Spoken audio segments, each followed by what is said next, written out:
Hello friends and family, it's me, Jessie, and I am just here weirding all of these other Chinese people, I'm not Chinese, other Chinese people, weirding all of these Chinese people out while I sit here and talk to a camera and nobody, but you know, that's fine, I've been doing this for a while now.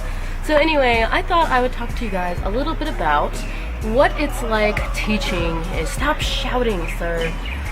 What's it's been like teaching in China as far as like the lesson content is concerned. So as I go along, I will insert some videos of my students and pictures and stuff, but I didn't want to film too much in the classroom because I think that's kind of disruptive, but I did do some little clips here and there. So basically, what is it like?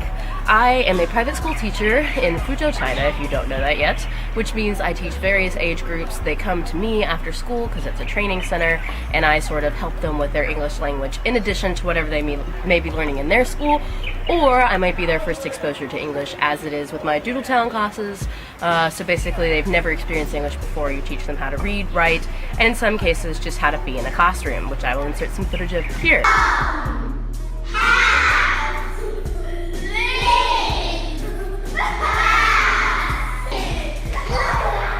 For me, that means teaching them colors like red, blue, green, what's your name, and naming them, which is always fun. We play with Play-Doh and just do various things to sort of help them with their dexterity, their behavior in a classroom, so that although they're 4 years old, which is really 3 years old by Chinese standards, because when they're in the womb, I don't know if this is correct, they count the time in the womb as time alive, I think, maybe. I just know that they're older when they're born than we are when we are born. They're not 0 years old when they're born. But as an English school teacher in a private school, you will teach various age groups. So I teach ages, I think my youngest student is 4 and my oldest student is 17. I see my students twice a week for an hour to 1 hour. So kinder classes, younger classes basically, kids below the age of like 6. I think it's 6 is the oldest, 6 or 7. I see them 1 hour a day, 2 times a week. I see my senior students for an hour and a half, 1 time a week. So on Sundays, and I do different sorts of lessons with them. I don't have any footage of that, unfortunately, but that's okay. So I see my junior classes 2 times a week for an hour and a half each week, and I will get into that.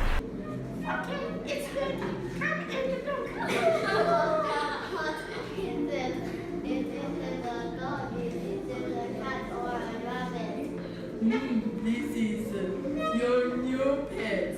His name is Stitch. He's sleeping now.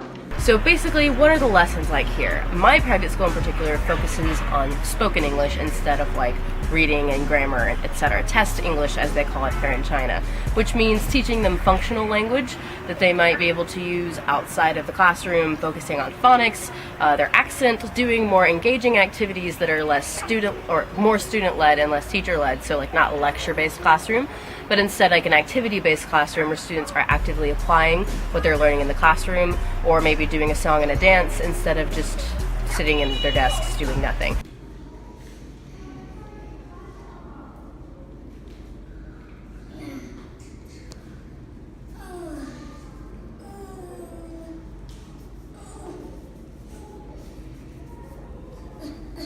You can do it.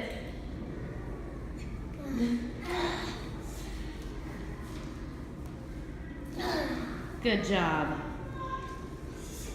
It's a way to keep the students engaged constantly, and honestly, although it's kind of hard for me to institute sometimes, especially in my older classes, I do think a student-led classroom is beneficial to the students because it teaches them Montessori-style responsibilities, and it also...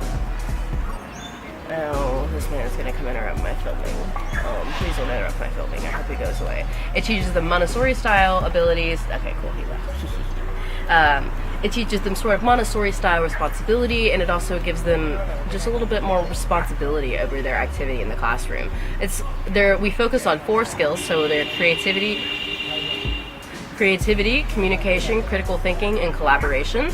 So 21st century skills, as we call them in our teacher development workshops, that will help them in places just beyond the classroom. So for example, I have one class in particular, they're my first steps, and they are so smart, they are such a good class. Here's a video of them singing and dancing, I will insert right now. Make a circle, sing with me. Good. Hey, hey, how are you?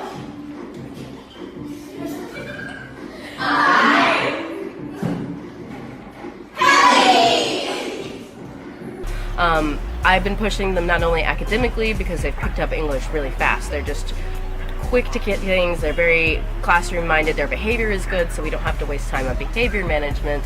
And I've also started to try to implement various things that teach responsibility. I'll just vlog while I talk because that man wanted to sit there with me while I vlogged, and that was just gonna be strange. So various things that teach them like responsibility in the classroom, and am I even recording? Yes. Responsibility in the classroom, responsibility in their lives, and social skills that they may not have otherwise, because I'm sure whether it be like a teaching context or like a normal context, you've come across those kids that are like so smart that they think everybody's beneath them, and they don't want to work with people who aren't as intelligent as them. You may have also encountered the students that shut down when they get yelled at, or if they don't know how to do something exactly, they just quit because it scares them. So sort of those types of things. As far as lesson planning is concerned, it's a little different depending on the type of lesson you're teaching and the age group that you're teaching. So for me, for example, I teach a pretty even amount of levels with probably slightly more juniors than kinders. I'll just talk up here, this is pretty. So basically, the lesson plans are either scaffolded for you, planned entirely, or not planned at all. It just sort of depends on the class. They're sequenced for you, which I find particularly helpful because sequencing can be one of the more difficult things. So like the way in which you do your activities in a lesson, or like how you might lecture, what you might lecture on first, how you'll do your review, etc. And so I think it's helpful for that sense. It can also be a little bit restrictive sometimes, and I couldn't give you a clip of what lesson plans look like because I think that might come, even though China is the place of no copyright, I don't want to get myself in trouble at work for copyright infringement possibilities.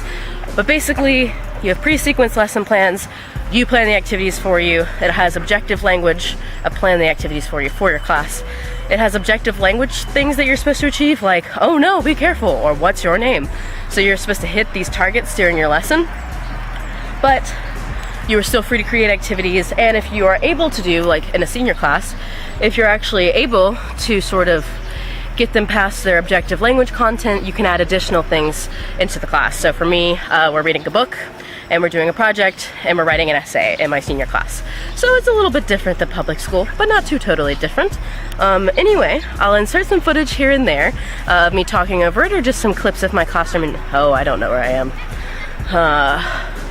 Of my classroom in general, and let's see, what else? We also, so we use Macmillan as our like book provider, so to speak, and we don't do so much like, let's learn about metaphors today. It's more like applying the language in a different context instead of like teaching like extra things like this is a direct object, because to them that's not particularly useful, I think, and so it's a little bit of a different approach, but that's okay.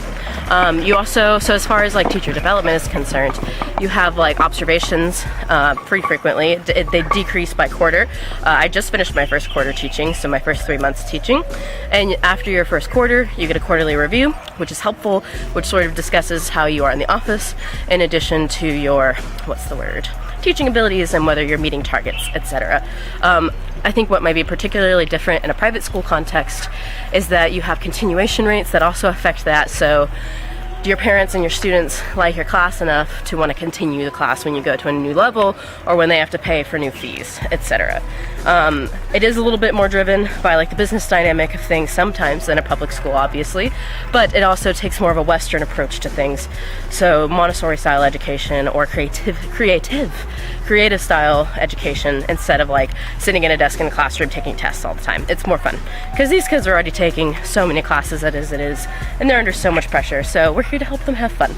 Anyway, sorry for that brief interruption, and I'm gonna go now because it's sunset and I have already gotten enough attention as a foreigner with red hair talking to a camera on a stick. So I'm going to go now.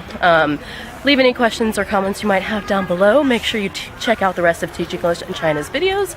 And until next time, I will talk to you guys later. See you guys soon.